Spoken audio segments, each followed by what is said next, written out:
अब हम बात करते हैं अपने नेक्स्ट टॉपिक की, जिसका नाम है इंपोर्ट सब्स्टिट्यूशंस। इंपोर्ट सब्स्टिट्यूशन का क्या मतलब होता है, चलिए अब हम समझने की कोशिश करते हैं। जैसा कि हम सभी को पता है कि हमारे देश में आज़ादी से पहले अंग्रेज़ों का राज था, और अंग्रेज़ के रूल में हम देखते हैं कि हमारा जो फॉरेन ट्रेड होता था वो बस ब्रिटेन से ही होता था। हम ब्रिटेन को रॉ मटेरियल देते थे और ब्रिटेन से हमें फिनिश प्रोडक्ट मिलता था। जैसे ही हमारे देश को आज़ादी मिली, आज़ादी के बाद हम खुद सेल्फ डिपेंडेंट बनना चाहते थे, तो गवर्नमेंट के द्वारा एक पॉलिसी की घोषणा की जिसका नाम है इंपोर्ट सब्स्टिट्यूशन।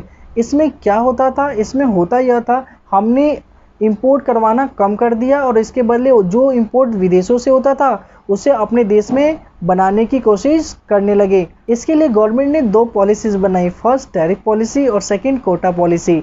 अब हम बात करते हैं टैरिफ पॉलिसी की। टैरिफ पॉलिसी क्या था, तो टैरिफ पॉलिसी में यह देखने को मिलता है कई सारे गुड्स के ऊपर बहुत ज़्यादा टैरिफ कर दिया। टैरिफ एक तरह से टैक्स समझ लो, जो कि जो भी हम गुड्स को इंपोर्ट करवाते हैं दूसरे देश से तो उस पर लगता है गवर्नमेंट के द्वारा।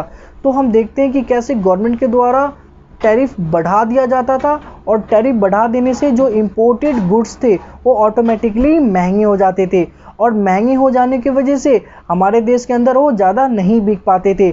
हम देखते हैं टैरिफ की वजह से हमने इंपोर्ट को कई हद तक कम किया। वहीं बात करते हैं सेकंड पॉलिसी की, जिसका नाम है कोटा पॉलिसी। कोटा पॉलिसी में हम देखते हैं कि कैसे प्रोड्यूसर के लिए गवर्नमेंट के द्वारा एक सीमा तय कर दिया गया कि इसे ज़्यादा इंपोर्ट नहीं करवा सकते हो।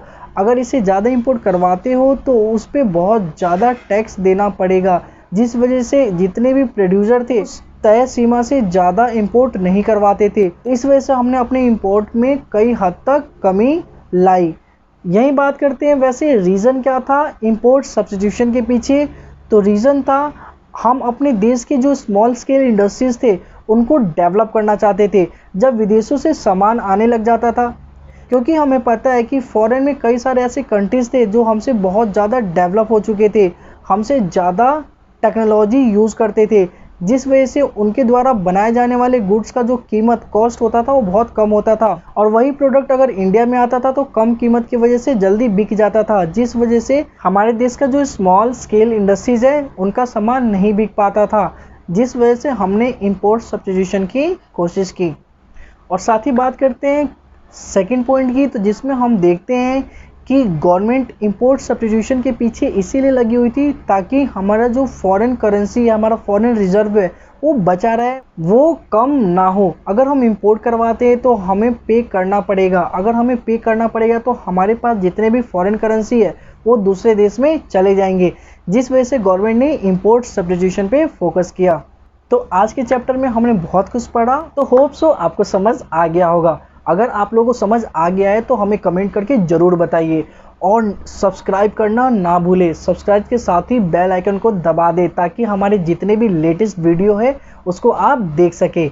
अगर आपके पास किसी भी प्रकार का क्वेश्चन हो तो आप कमेंट बॉक्स में लिख दें ताकि मैं उसे देखकर आपको इसका रिप्लाई कर सकूं। और साथ ही अगर आपको फ्री नोट्स चाहिए इस चैप्टर का तो आप इस नंबर पे व्हाट्सअप करें, हम आपको फ्री नोट्स प्रोवाइड करवा देंगे। Thank you.